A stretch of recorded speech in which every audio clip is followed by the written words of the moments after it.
Going to get started here. Start recording. So thank you all for coming to the first C++ brown bag. It's a new kind of experiment here. There's been other brown bags in the past, but this one's going to be focused on C++, which unfortunately hasn't had enough user group and brown bag type coverage in the past.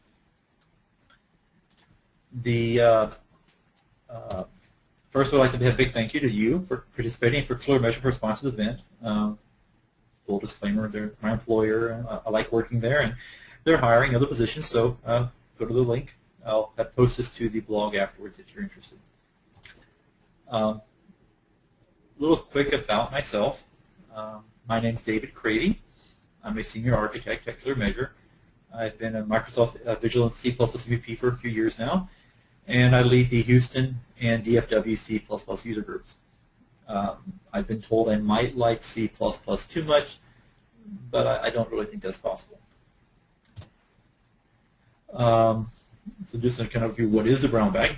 It's a place for us to take and talk once a month for about 30 minutes. I'll be presenting on a number of topics, primarily C++ 11 and C++ 14. 14 is very important because it completes 11. 11, while a good standard, has a number of rough spots that need to be smoothed. For instance, there was a nice make shared, but they forgot to put in the make unique. It's not needed for performance, but it is needed from a coding best practice. It's also going to cover other noteworthy libraries such as Boost and Casablanca. It's now known as C++ REST API.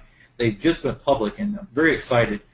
Anyone who is doing cross-platform or want to be able to have their code work cross-platform should be very excited about this, as the C++ brown bag, Casablanca will give you the ability to create thread-friendly code across platforms. They ported the parallel patterns library, which is like the task parallel patterns library if you have a .NET background, from Visual Studio to Linux.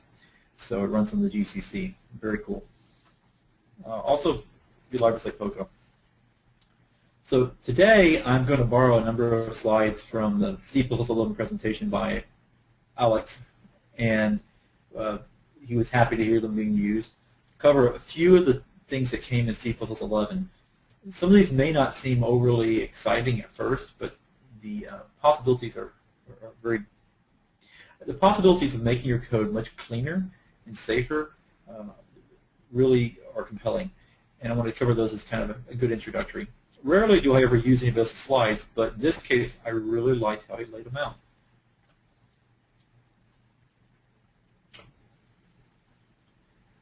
Let's see. Actually, we're going to go to the slides now.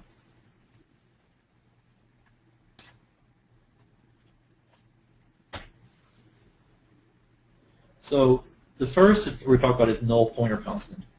And if you look at before C++ 11 and C++ 3 or 98, if you saw the following code, it's not necessarily intuitive what would happen. Very likely that the user of foo had a string he was pointing to, or a string pointer, or a char pointer, but then he decided he wanted to point to null. You'd be surprised with what happens. We pop over to a little bit of code.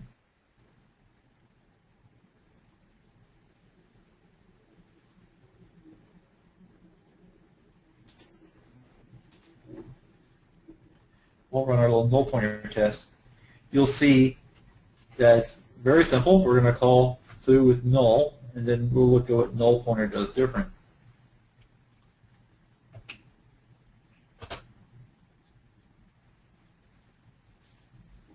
And the interesting part was that while we expected to call the char array, or the the novice C++ guy would expect a char array, because null was just 0. It's just a define back to 0. The overload that was called is the unused parameter for int. This was not good. We were expecting to go to char. If we use null pointer will not convert to an int. This is very nice. So as the slide will show, you end up with a right behavior. We don't want to simply replace a null variable and have it cast itself back to an int automatically. This was important for C++03 because null comes from C, and C wasn't nearly as type safe. And for compatibility's sake, null can't be just redefined in null putter. If you do, you'll find all sorts of things explode. But when you're writing C++11 code in a compiler that supports this, such as Visual Studio 2010 and up, you're going to want to start using null putter, all lowercase. It can be an interesting experiment to redefine null to null putter. You find lots of very interesting uses. I know when I first started, I even used it to terminate strings when I built them by hand. Thankfully, that was a long time ago, and I haven't written code like that, and to be ashamed of for a while. Okay. So next, if we look at here is standard types. If you're writing cross-platform code, cross-platform can even mean within a same version of Windows, or say different versions of Windows, you're going to find that much of your code doesn't, even your variable sizes aren't standard.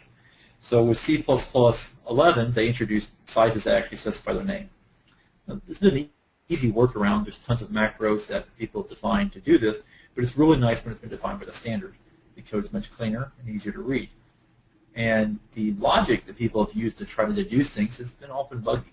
So this is a nice thing from a portability standpoint. But it's also really nice because on Windows, I know an int is going to be 32 bits, so I know we can hold to 4 billion. But if going to 4 billion was really important, I'm not working over an array where an int's going to cover me pretty well. I really want to be specific that I need to have 32 bits of space. This clarity of your code can really improve not only the readability, but the debuggability and portability. Very simple example here. We switch it over.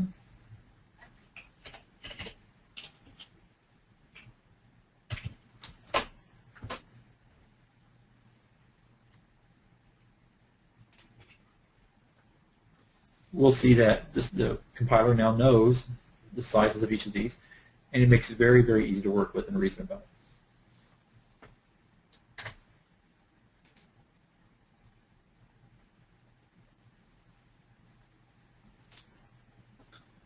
So next up would be raw string literals. Unfortunately, Visual Studio 2012 didn't have support for this, so I think it was in the CTP, which would mean it would make it to the next version. The raw string literals can really clean up your code. When you're working in Windows in particular, we use a lot of backslashes. And you end up with these nasty-looking file names that are very hard to read. Best practice does make us reduce the number of backslashes, but we try to use a relative path or have a base directory. But we want our code to be very easy to read, and we want to be able to paste code things in arbitrarily sometimes without concern of whether we needed to escape. Raw string literals make this very easy, very clean, and enable other things such as wrapping around lines and defining literals that way. There's also some rules to let you interpret this yourself. This is something that I'm really interested in from a DSL, domain-specific language standpoint. And, of course, powering that's going to be our periodic template strings.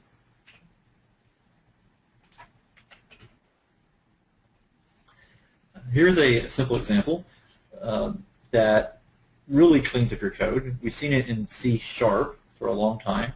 You can simply define that I want A to be 4 when we defined A as part of the class definition. But it's been a mess. We've had to do it all the initializer list before in C++03. Some of the changes in C++11 are just like this. They're just simple and clean it up, your code. And that's nice. I don't think anyone would complain about having this feature. It's not groundbreaking, so it's not one of the features that made it, say, Visual Studio 2012, where they're really trying to bring in as much value as possible. But this is the type of code that we really want to start seeing, where our classes become much shorter and easier to read.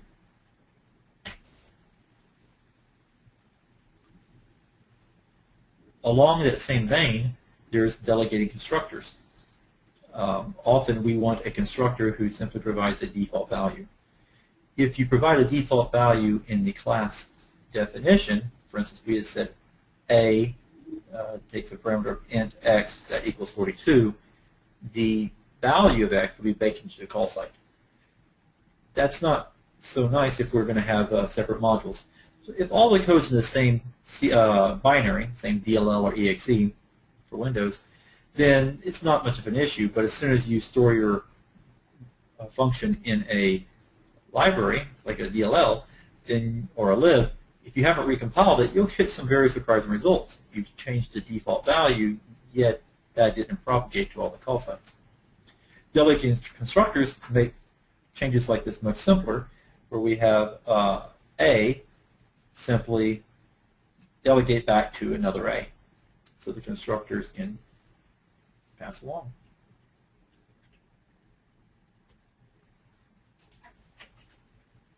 And by the way, if there's any questions, please use the chat feature, and that's probably the easiest way. And if you'd like to discuss, I'd be happy to unmute you.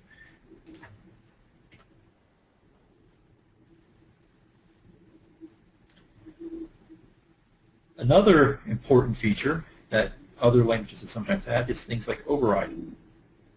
Here we have two classes, struct base and struct derived.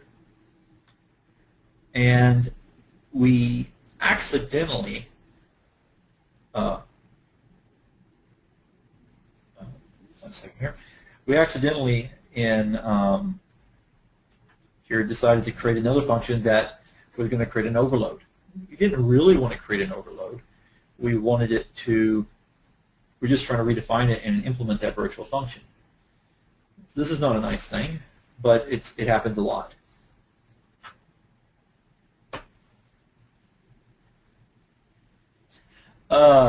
Yes, the changes from the CPP are not going to come to Visual Studio 2013 release. I say that with pretty good confidence because the release candidate for 2013 is going to be coming out at the Build conference in a couple weeks.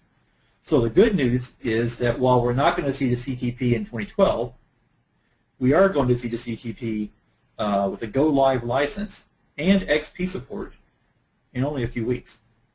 Does that answer your question?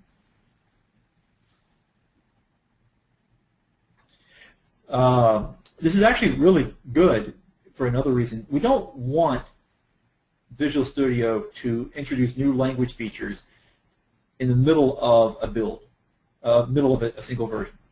Because if Visual Studio was to add features, language features, in between versions, then if you were to apply an update, which is not only bug fixes and has few features added, we don't want language features or anything that could break a product to happen within a single version.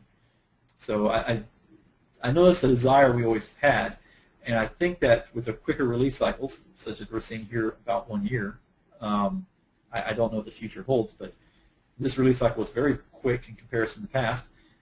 I think this is a better solution, and if you have any feedback, I'd be happy to carry that to the team.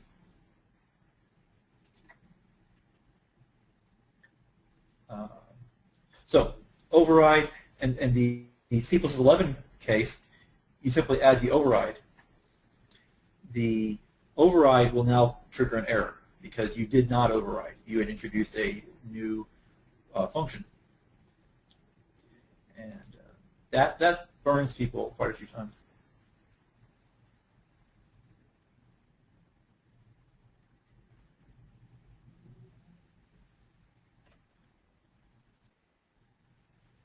Final is another nice language feature borrowed from other languages. Here, Java has had Final for a while, and Final has let them say, okay, no one can derive from this class. We can now have that in C++11. I can't remember if that made a CTP or not, but the Final here lets us take and say we're not going to be able to make a change to this class or this function, and thus we can't overload them or either the whole entire class or the function in particular. This type of work is really something that you can go back to old class projects and tack on, and I would recommend it if you're familiar with the code, but it's really good from being explicit about what you're doing when you design your code. In C++ in particular, we've got a lot of moving parts. We've got not only the macro and the template layers, but in the regular language and now the const expert layers, and we want to be really explicit. This is what I meant to do. I meant to create a class that you're not supposed to expand. You're not supposed to derive from it. If anybody wants to remove the final flag, that's fine. But they take with it the responsibility of making sure everything's safe. So if I'm writing something quick and there's no reason you shouldn't derive from it, I would mark it final. And by marking it final, I know that no one's going to accidentally think I planned for that. And it reduces the amount of code I've got to write in there saying don't allow a copy constructor, don't do this. I can just simply reduce the amount of code I need, and that's great. The static assert is another nice toy. It's been pretty easy to write a template that does this. It's not as actually clean. 1 second here, got another comment.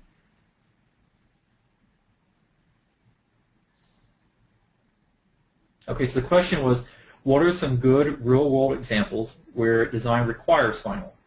Thinking STL containers, with deriving from, say, stood vector, usually not being recommended. But that's not the adopted use case. Yes, so there are good reasons to inherit from vector. There's very few good reasons, but there are some. The standard is going to be very careful not to break code that's valid. For instance, the new no throws feature, they wanted to make it so that destructors had no throws by default. But after searching millions and millions of lines of code bases, they found one use where it was used, and it was used in a way that was not wrong. And so they kept it in there. Now, but there's times when you, from a design standpoint, where you're going to design something, you say, I do not want anyone to inherit from this. If you were to look at the .NET library, then you'll see lots of cases where they use final.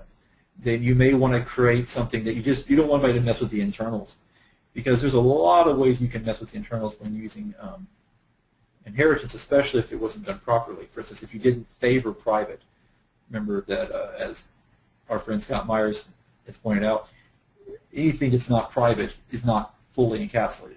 Once you make it private, then you're there. No throws is another way of just saying, I'm sorry, the final is another way of just simply saying, you can't touch my internals.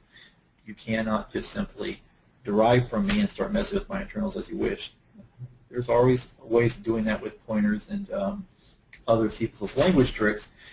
But whoever does those sort of things, it's pretty obvious you're taking a lot of risk, and anyone who reads your code won't think you did on accident. But I could very easily accidentally derive from a class thinking that was a good idea. And depending upon a person's language background, some people think that deriving from an object is the most natural way to extend it. I wouldn't favor that approach. Being C++, I would probably lean more towards templates and generic programming. So, static assert. This is another part of your code that you're going to really want to use a lot of. Another tool you want to use. When you do C++ work, you start using templates. And if you're not using templates, you really have to embrace C++. But templates are a really big subject. You can spend a lot of time. For instance, at the Houston C++ user group, we've spent the past 2 or 3 months covering templates for over an hour. And it's not the first time. We'll continue to do so from time to time. But when you do it, you want to start making assertions. You want to say, I assume this template's going to be used in this particular way. And here's an example where we assume that V will be 4 bytes. And we only want this code to work if V is 4 bytes. And yes, when you mix it with type traits, which will come up here shortly, you can say things like, I only want this to be used with an object that derives from another type. And type traits and static assert are good buds and let us do a lot of great things. Here you'll see even Visual Studio 2012 and 2010 will give you a warning if you didn't use this correctly, or an error here. This is really important to writing well-behaved templates.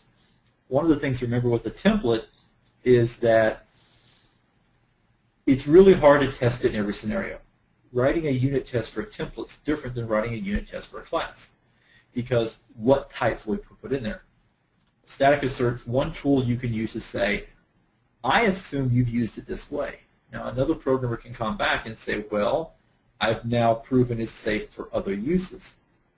And we have a comment saying it's almost like concepts, which is somewhat true, but concepts we're supposed to take and really integrate to the language. The static assert is going to generate an error, and it may be mixed in with other errors.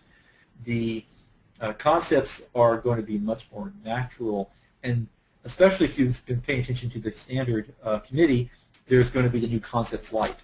And so the idea is there's certain concepts that they saw in the standard library, and they're going to take and then have a way of defining this is a concept, and for instance, a vector may have a certain type of container concept and has certain requirements such as I want to be able to have a less than operator.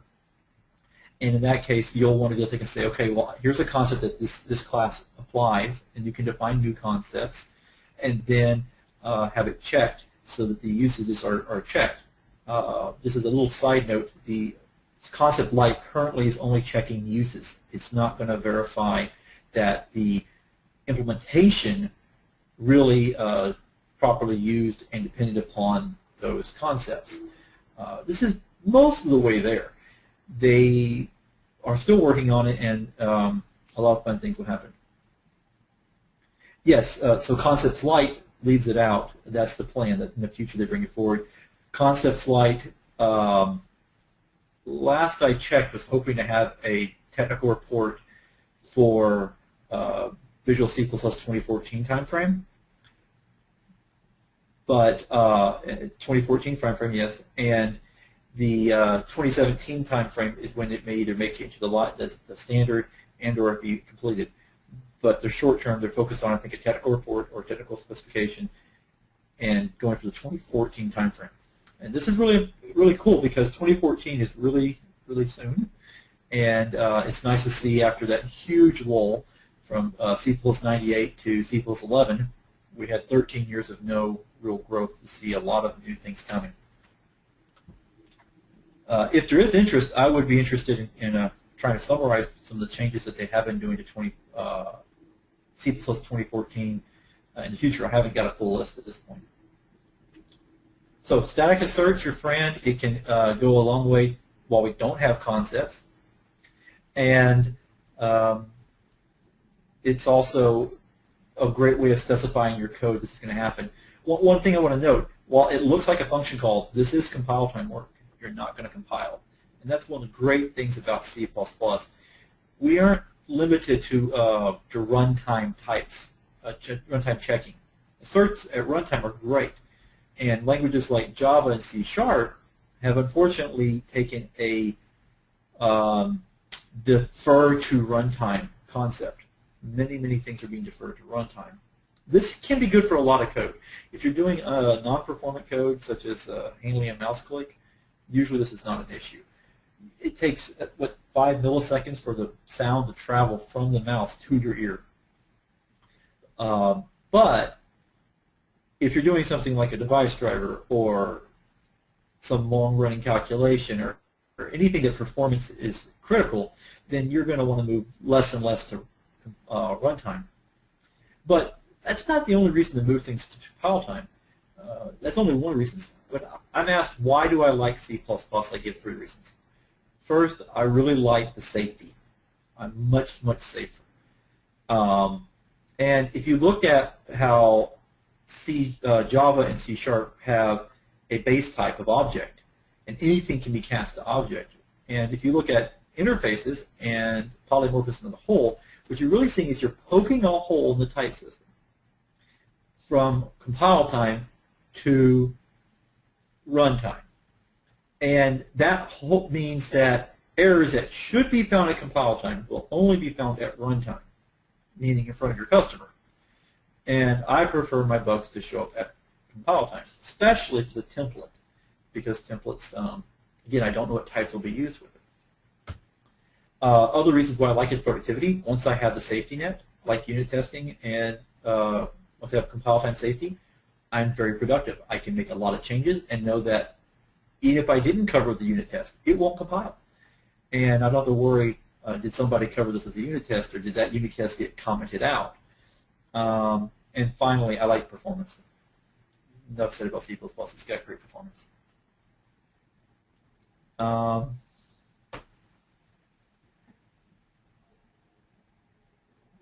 right, and just some great comments that he's made. Just been a lot of reference summaries on the C++. Um, you said meeting CPP. I think you're referring to the isocplus.org. And a little comment about object is a new void star. And that's kind of true. Whereas void star has no type safety at all, object only gives you runtime type safety, which is a real problem. There's a nice link. I'll include that in the notes here.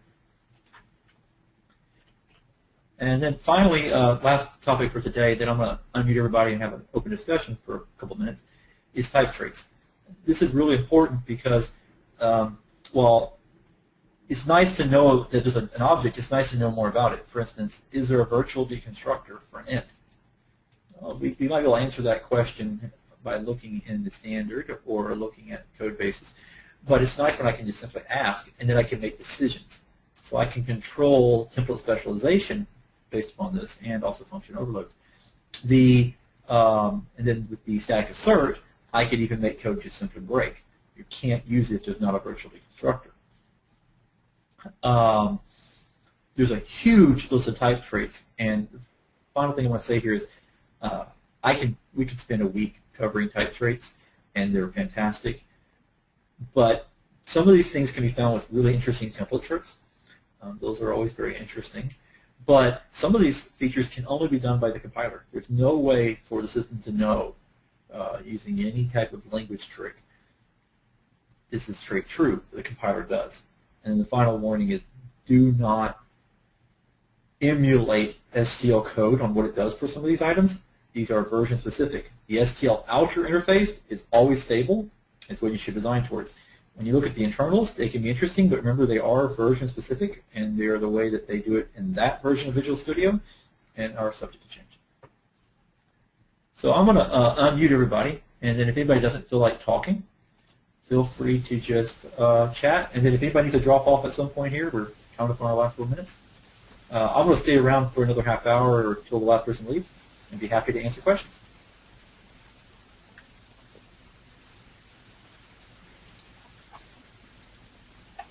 So we have one comment here. Also wish to keep TL like trace got adopted. I'll pop that up so we can take a look at it. Boost is great, but it's huge. I won't claim to know everything in there.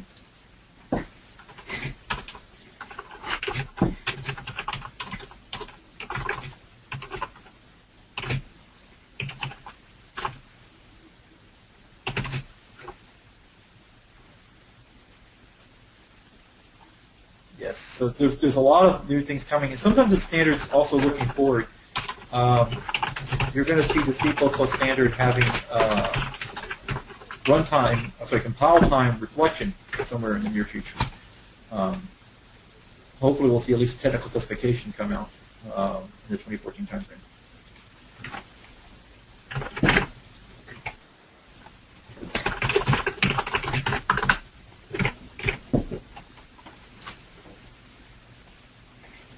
So I have muted everybody. Feel free to mute yourself if you'd like.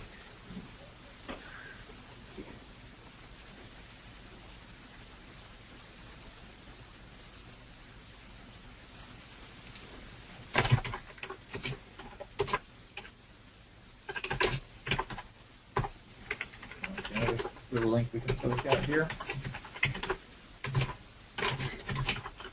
Oh, so let me go back. I did forget a couple slides. It's a problem when you switch presentations here.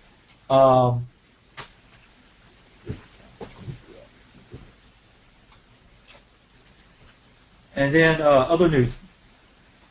I lead the Houston C++ user group. It meets in Houston at the NOV campus there at 7 p.m. We'll have a meeting this month. I'll be moving actually right at that time frame, so I won't be there, but they'll be covering uniform initialization, and Houston Cloud Computing User Group is also going to be having a session. We do joint meetings sometimes. In DFW, we've got a July 11th meeting, and I'll be going through some of the great goodness of C++ in Visual Studio 2013. So much good stuff for there. Sounds good. One person made a comment that they're going to question about recording the sessions. Yes, the session's being recorded, and I plan to post it to the blog or something of that nature. And then we got one of our guys is doing a bunch of doing some Mac stuff there. So he's doing he calls it Objective C++. It turns out because the two languages kept C compatibility and were so extremely different, they mix pretty well. It's really interesting, though. Usually you hear gasps and oh my gosh whenever you see what the code does, because if you're not used to a really dynamic world, then you're going to have fun. I'll be moving to Austin, as I mentioned, here this month, and plan to start an Austin C++ user group. Now, if there's interest, I'm interested in possibly doing a San Antonio C++ user group. I've got to work out a location to meet, and so on and so forth. And I'm not even in Austin yet, so I haven't visited San Antonio for actually a couple of years now, and would like to do it, but I have to figure out logistics. You've got to have a place to meet and sponsors, or it just doesn't work out. Topics will tend to be the same across them, almost what part I present. A lot of times I'm presenting one session, somebody else is presenting another, or I present both sessions. I always like having two sessions because it's real easy for one session to not be something you're interested in. You're kind of interested in, but it doesn't make the trip worth going to, or you want to go home to your family. But if you have two sessions and they're both reasonably short, about an hour, then it works out pretty well. This Brownbag will be a monthly, like I said, typically half-hour session, and afterwards a little discussion at the end. And then finally, thank you very much, and if you have any feedback, please email me.